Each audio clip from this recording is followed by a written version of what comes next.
of the things that I would have liked to do in my life was learn how to surf. I gave it a go a couple of times when I was young, but kind of never managed to stay up on the board for longer than a couple of seconds. And there's still time, of course. I could try if I wanted to. But when you think about my age, I think about my enthusiasm, I think about the lack of opportunity. It kind of all means that it's probably something that I'll never learn to do. And that's okay, because I don't imagine Jesus ever had any need to learn how to surf. Monday, we thought about Jesus not being honoured in his hometown. On Wednesday, we looked at Jesus feeding 5,000 plus men, women and children with only 5 loaves of bread and 2 small fish. And this miracle demonstrated that Jesus is the Son of God. Today we'll see another miracle that you could argue is the second part of the feeding miracle. In Mark chapter 6 verse 45. Immediately Jesus made his disciples get into the boat and go ahead of him to the other side to Bethsaida, while he dismissed the crowd. After he said goodbye to them, he went away to the mountain to pray. Well into the night, the boat was in the middle of the sea and he was alone on the land. He saw them straining at the oars because the wind was against them.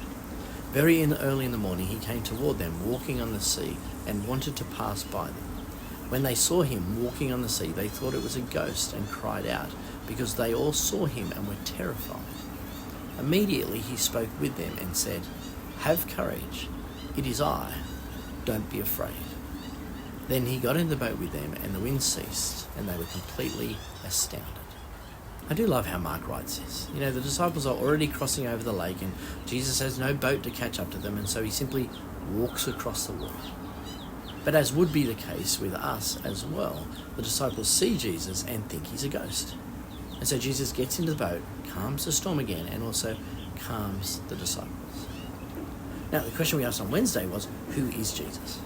And here Jesus again demonstrates his power over the material world, and by doing so demonstrates that he can do only what God can do.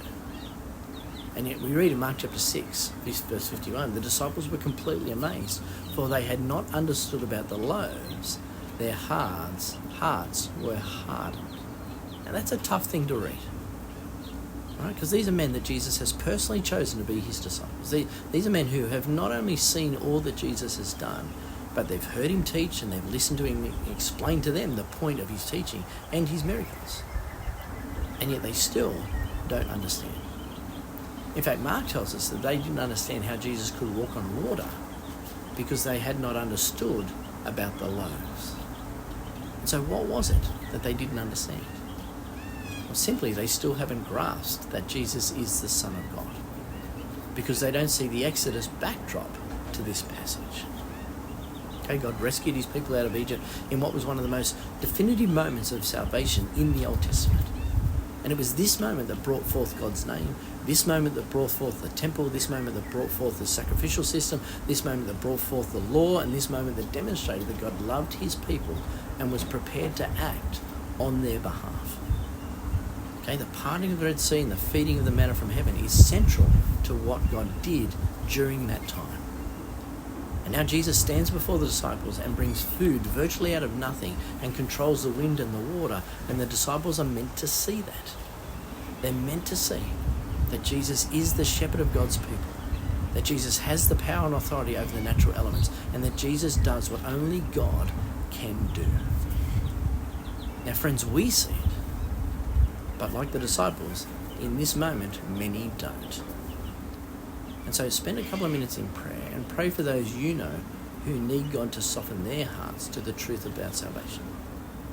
Because we want them to come to know Jesus as we do. We want them to come to know the salvation that only comes through Jesus.